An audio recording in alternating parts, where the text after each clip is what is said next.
kasama si Attorney Joel Cruz Butuyan. Makakasama ho natin. Attorney, live kayo sa RMN DZXL Manila.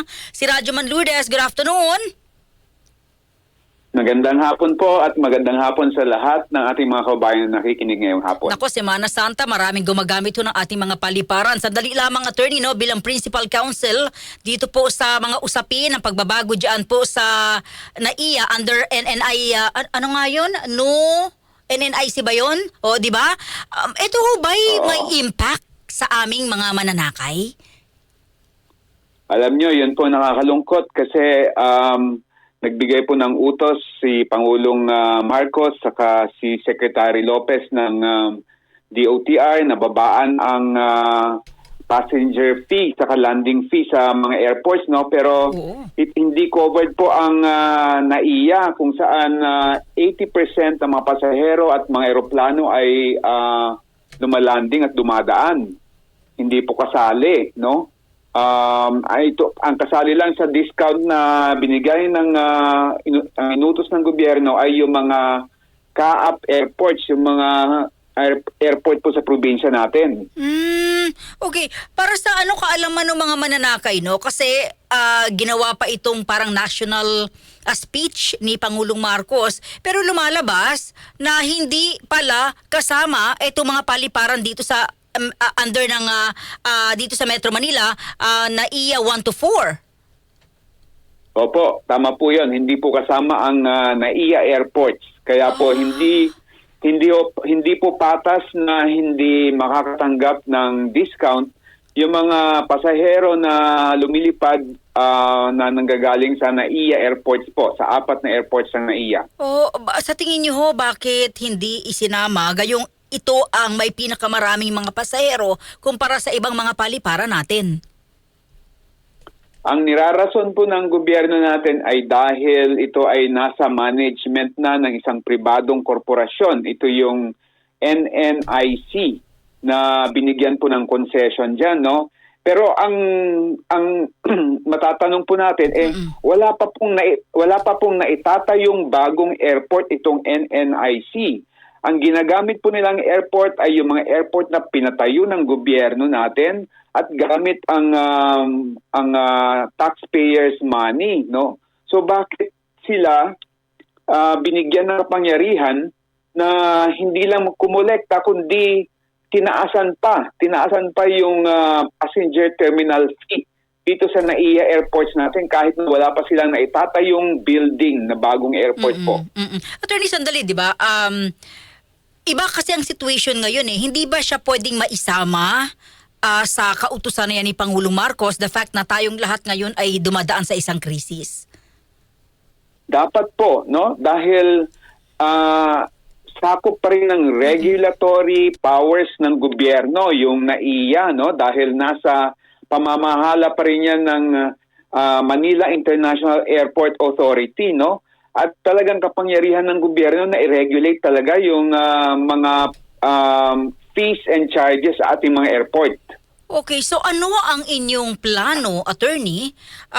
Sabi sa inyo pong ipinadalang kalata sa amin na sa 80% na mga biyahero ang sanay mabibigyan ng kaluwagan sa paggamit po ng mga NAIA terminals. Kami po ay nagdulog ng kaso sa Korte Suprema para po pawalang bisa talaga yung concession agreement na binigay sa NNIC at para ho mag-issue yung Korte Suprema ng temporary restraining order para tigilan po itong paniningil ng NNIC. Pero mas mabuti po sana na ang ating executive branch of the government na pinamumunuhan ni Pangulong Marcos na kailangan niyang gamitin yung kanyang kapangyarihan, no, na i-regulate talaga dahil talagang nasa kapangyarihan talaga ng gobyerno talaga, lalo na ngayon nasa crisis po tayo.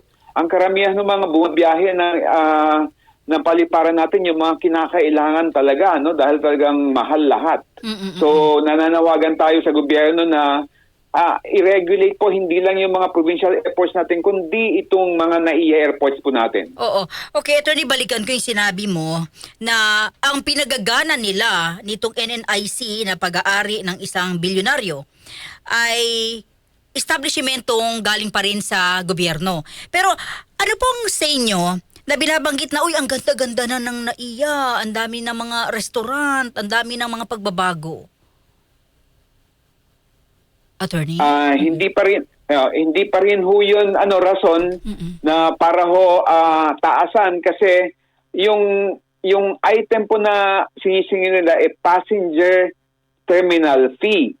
Kung yung passenger terminal fee po ay wala pang tinatayo na building po, dapat hindi ho sila maningil, kasi ang dami po nilang ibang items na sinisingil. Hindi lang po yung passenger terminal fee. Lahat po ng mga eroplano, tumaas ang kanilang mga bayarin.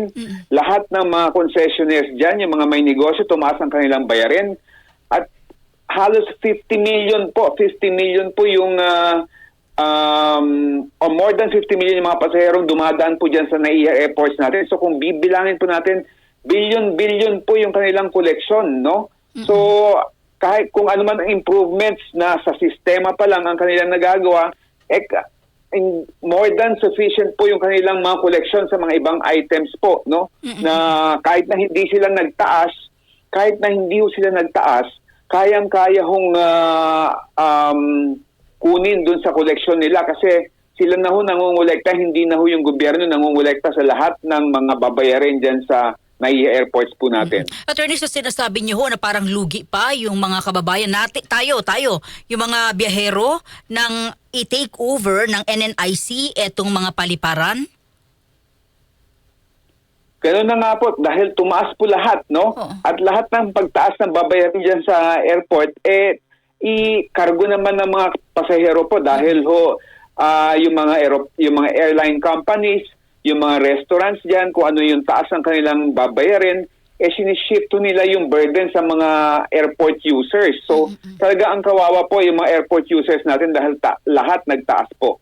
Sir, sa pinakahuling balita, parang until now wala pa bang nilabas na TRO yung Korte Suprema? Ano po ang mga dahilan? Parang last interview ko ho din, no? Eto na ho yung issue, until now wala pa bang TRO?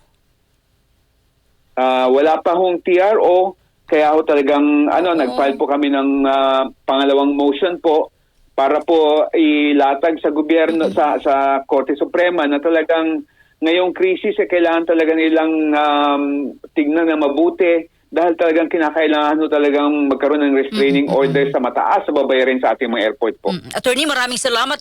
At huli na lang, bago ko po kayo bitawan, kumusta po pala yung mga empleyado na nung pumasok yung NNIC ay, nung time na yun, nanganganib na mawala ng trabaho? Ang alam ko po, sa bali-balita, marami po yung mga natanggal, kasi marami mga nagsara ng mga negosyo dahil hindi nila nakayanan yung taas ng mga babayarin, at marami na rin yung mga pinalitan, no? Tinerminate ang mga kontrata, at yun po, nawalan ng trabaho yung mga empleyado. Attorney, maraming salamat sa oras ha. Tututukan din ho namin itong isyong ito. Salamat, mabuhay po kayo. Maraming salamat din po. DCXL. Si Attorney